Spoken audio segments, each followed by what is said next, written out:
Hello everybody, my name is Tylos and welcome back to another episode of Let's Play Dragon Quest I.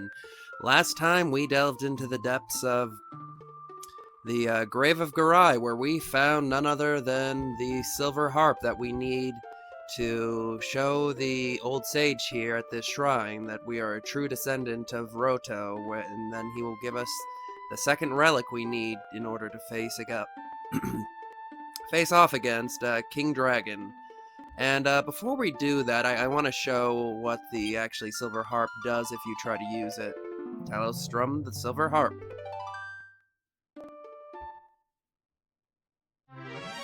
Yeah, it will summon enemies for you to fight. Kind of like how the honey works or sweet scent in Pokemon. If you've played those, it's pretty much the same function. But I don't really see much use in it in this, because I mean, you face off against enemies like every 10 steps out in the overworld, but anyway, let's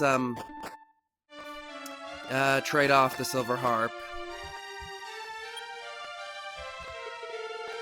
Wow, you obtained the silver harp. Now, open the treasure box. Treasure box? What? Pfft, the treasure chest. Who calls it a treasure box? What? You found the Rain Cloud Staff. The second relic we need in order to face off against King Dragon. What do you have to say? Talos, I've waited a long time for your arrival of someone such as you. The thought of the world covered in darkness grows uncontrollably in the hearts and minds of the people. Only you can stop that now. Go, Talos. Go to the place where the sun and rain join. That we shall. If only I knew where. Yeah, but in this episode, we will be exploring a bit to the southwest of Alfegard, which is pretty much the only region to the southwest and south that we've yet to explore.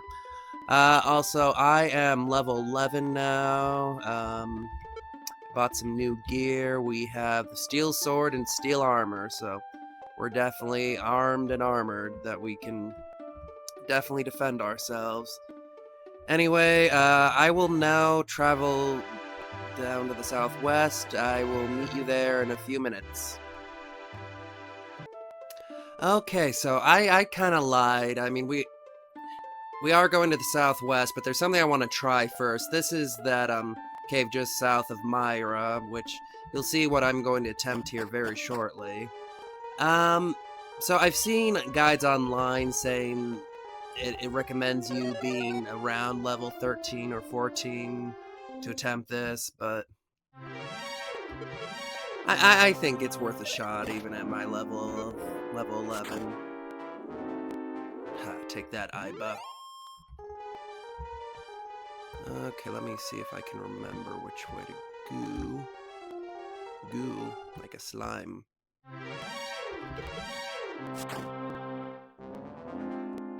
I mean, I am reliably almost defeating these enemies in like one blow, so I'm kind of confident.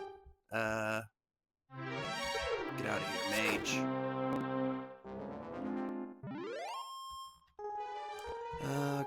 Okay, yeah, it's up. Can I go 5 steps without running into somebody? Good gravy.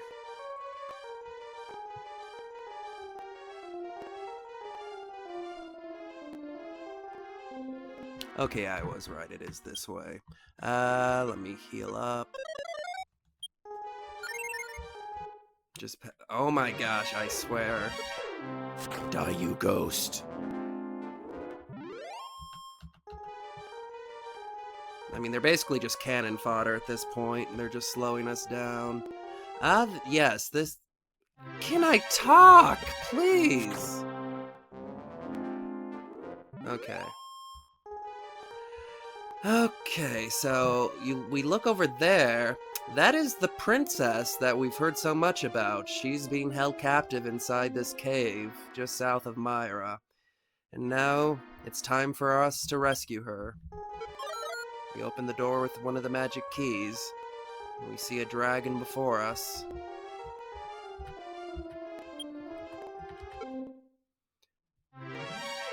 Dragon appeared. Oh, this is one of the major bosses of Dragon Quest, probably the first boss monster we've seen. So anyway, let's go over some of its stats. It has an HP of 65, a whopping attack of 88, a speed of 127. For its ability, it can breathe forth a fiery breath. I don't know why I said breathe forth a fiery breath, that just sounds weird.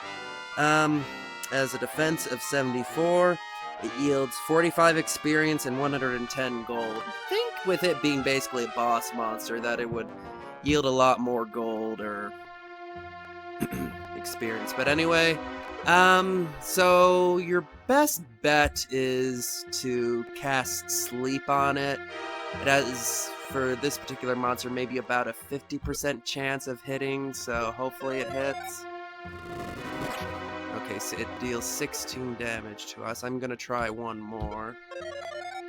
Okay, I'm gonna stop gambling. Yeah.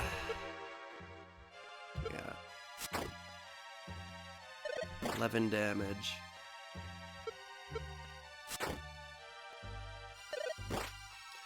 Okay, gonna heal. Okay, we definitely outspeeded it seems. I'm gonna heal again. Kind of just a war of attrition with this guy.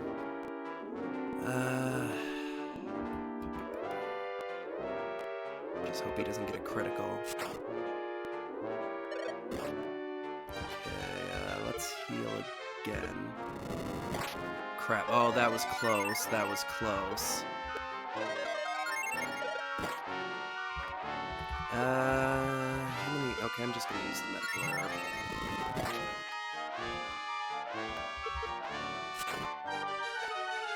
Good thing it cannot heal, so that's good. However, we can heal. I have 2 more medical herbs. Wait, I only have 1 magic key left? Huh.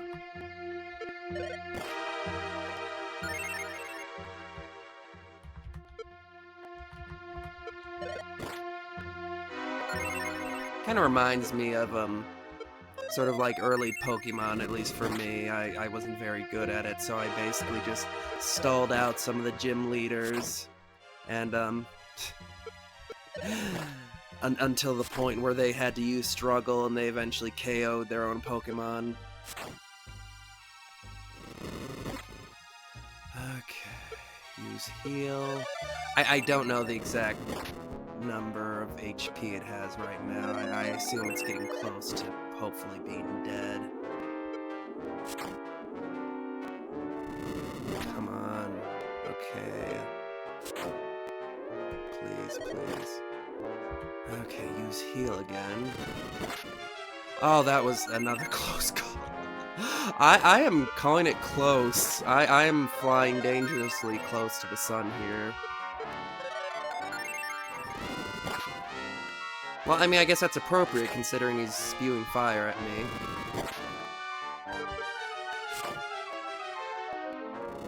Come on, die already.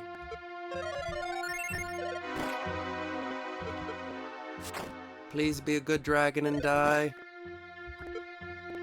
Okay, I'm running low on MP. I think I can hit it for maybe... Ah! Oof.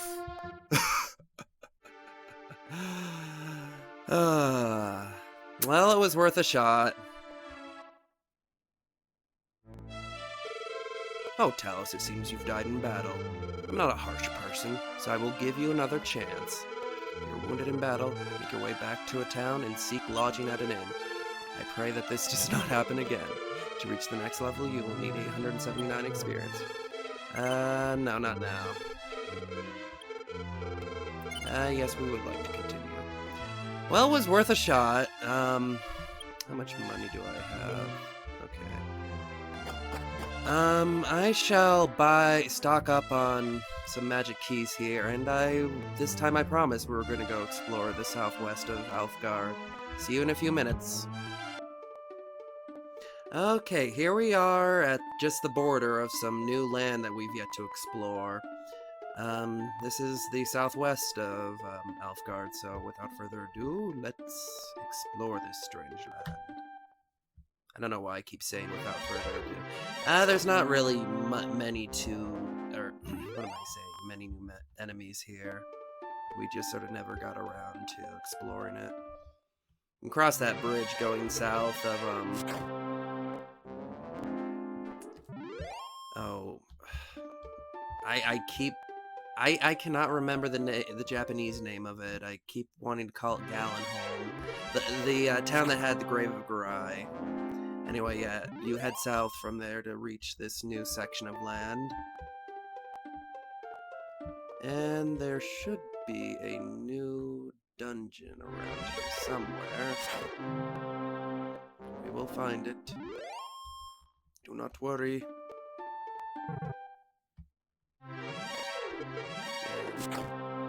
Okay, I'm... This is getting ridiculous. I'm just gonna cut to when I eventually do find it. Oh, never mind, I found it. All I had to do was talk. Okay. New dungeon time. Let's use Radiant to light up the cave.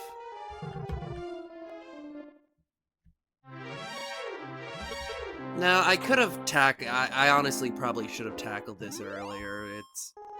I'm way over leveled for this, but there's still some goodies here for us. Yeah, the monsters don't really pose much of a threat to us at all. Take that, Iba.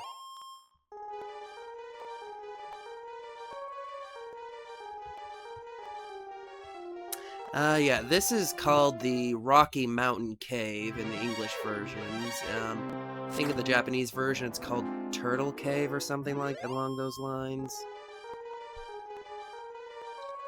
Yeah, my eyes are itchy today. Must be allergies.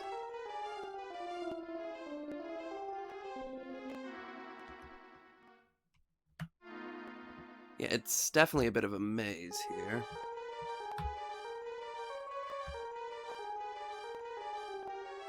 No, okay, yeah, no, I want to go south.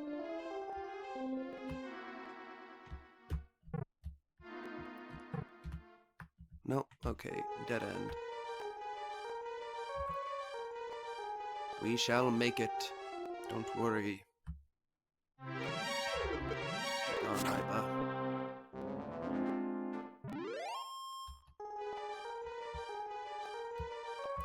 Okay.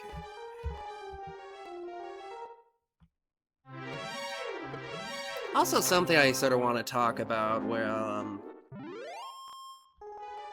we're making our way through this maze area. Akira Toriyama, I'm sure you're familiar with his name. The famous creator of Dragon Ball Z, etc. He did the character design and monster designs for a lot of these, for pretty much all Dragon Quest games. Okay, we got some gold there. Just the designs of the monsters and characters just go so hard. I think it was the protagonist of Dragon Quest 6. He basically looks like Super Saiyan Blue. And there's the protagonist of Dragon Quest 11. He basically looks like Future Trunks. Like that.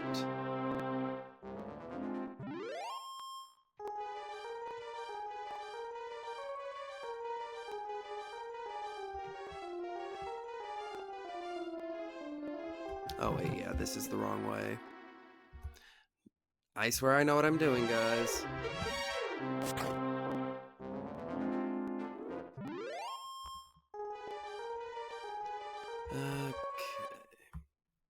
Now, I can't verify if this is true or not. I mean, this is just something I heard online, but apparently Akira Toriyama was a huge fan of the Dragon Quest series, not just like, doing work for it, but actually playing the games themselves. To the point where his wife actually had to basically revoke access to, well, yeah, I guess in Japan it's called the Famicom. his Famicom, and so that he would actually get work done drawing manga.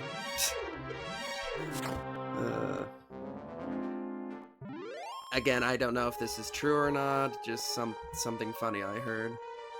I mean, it definitely sounds realistic.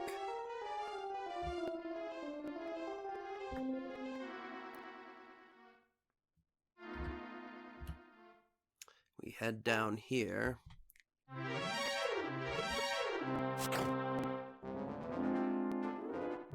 Ghost defeated. We unlock the door. Well, what am I saying? Oh, we couldn't have done this earlier. We didn't have the magic keys. Really, when I think about it, yeah, you would be over level for this dungeon no matter what. What am I saying? Okay, the second floor, it's basically a bunch of empty rooms on the outer edge of the circle. There are some that have treasure in them. I will be showing you which ones have treasure. We like our treasure. Nope, not this one. Here we go. Open up the chest. 676 gold. Nice hefty sum.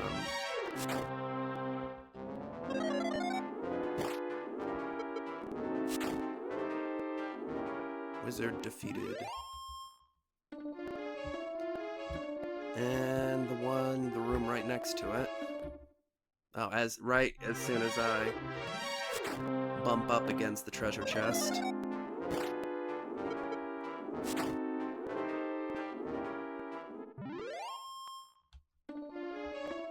Oh, wait. Actually, open the dang treasure chest, Talos. Torch, not really of much use to us.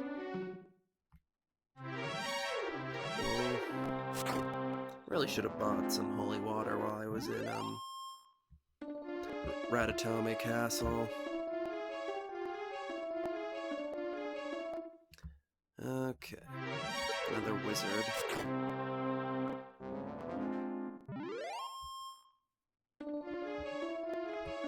When I first played this, I intentionally actually, I did not look anything up. I wanted to try to have the experience of, you know, it's like 1986. There's no internet. You have to pretty much figure everything else on your own. Let's use Radiant again. I feel like a lot of games don't capture that kind of feel where, like the original Legend of Zelda, it's very much sort of exploring the world on your own, making discoveries. I've heard people who would like make entire maps dedicated to like all the secrets and such of both like this game and Legend of Zelda. What, you found the Iron Shield? Talos obtained the Iron Shield. Not much use to us since we have the Steel Shield now, but we can always sell it for some money. And we have this strange room here. What? You found the Warrior's Ring. Oh, yeah, yes. Get rid of the torch. Let's equip that ring. Put on the Warrior's Ring. It gives a boost to your strength. This is the only one in the game, I believe, so it's definitely worth your time to take a stop here at the Rocky Mountain Cave. But, you know, this is one of the few instances where I actually do kind of like the Japanese name better, Turtle Cave. Maybe it's because I'm from the United States, and, it just sort of sounds weird because, you know, we have a mountain range called the Rocky Mountains out west. And these are the final two. Oh, he actually survived that shot.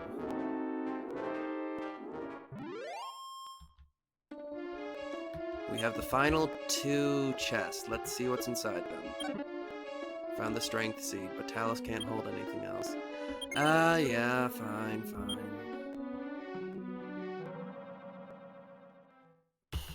I guess I'll get rid of the Iron Shield. We eat the strength seed.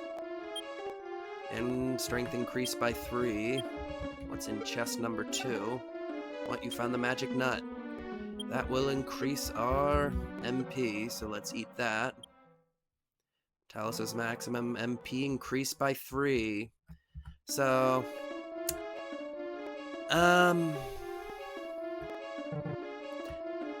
there's one more place. Hang on, let me see how long the video's been running for. Yeah, we've got time. One more place I want to show off here in Southwest Alfegard, so I will cut away to there. I will see you in a few minutes. Okay, as I was traveling south, we actually encountered a new enemy. This is a gold man, otherwise in the English version known as a gold golem. It has an HP of 50, an attack of 48.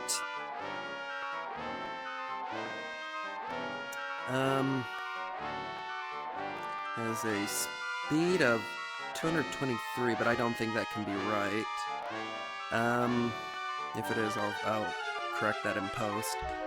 A defense of 40, and yields a measly 6 experience, but yields a whopping 210 gold. So, let's take you on. 12 damage.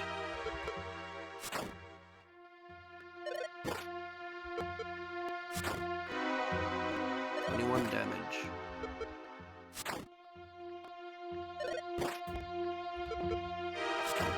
Gonna melt you down for gold.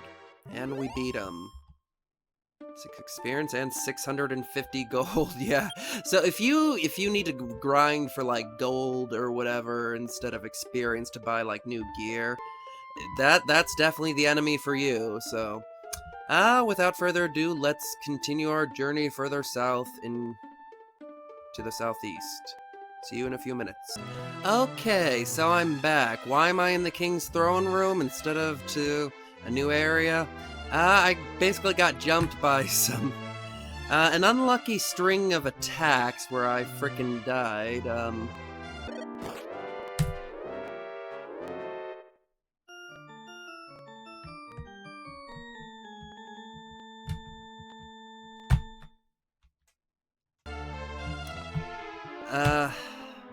So we're probably just gonna call this episode here. I will be doing some grinding off screen so we can actually fight these monsters. Thank you for watching, and thank you for putting up with my subpar performance this episode. I hope to see you in the next episode. Bye.